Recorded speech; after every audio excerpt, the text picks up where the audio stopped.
100 gram soya chunks. ചൂടായ വെള്ളത്തിലേക്ക് മസാല ഉണ്ടാക്കാൻ 1 സ്പൂൺ മല്ലി, 1/2 സ്പൂൺ പെരിഞ്ജീരകം, 1/2 സ്പൂൺ ചെറിയ ജീരകം, കുരുമുളക്, ഏലക്ക, ഗ്രാമ്പൂ, കറുവപ്പട്ട,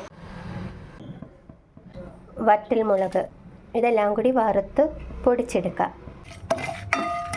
വെള്ളം പിഴിഞ്ഞെടുത്ത സോയാ ചങ്ക്സിലേക്ക് പൊടിച്ച മസാലയും കൂടി ചേർത്ത് കുറച്ച് ഉപ്പ്, മഞ്ഞൾപ്പൊടി എല്ലാം കൂടി മിക്സ് ചെയ്ത് 4 അല്ലി വെളുത്തുള്ളി, കറിവേപ്പില, ചെറിയ കഷ്ണം ഇഞ്ചി ചതച്ച്,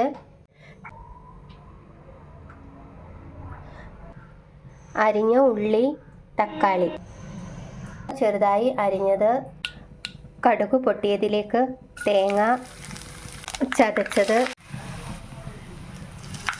ഉള്ളി, തക്കാളി വഴറ്റിയതിലേക്ക് സോയാ ചങ്ക്സ് കൂടി ചേർത്ത് കൂട്ടി ഇളക്കി വേവിച്ചെടുക്കാം. കുറച്ച് ഉപ്പ്, ചെറിയ സ്പൂൺ ചിക്കൻ മസാല. ഉള്ളിയുടെ ഇലയിട്ട സോയാ ചങ്ക്സ് റെഡിയായി.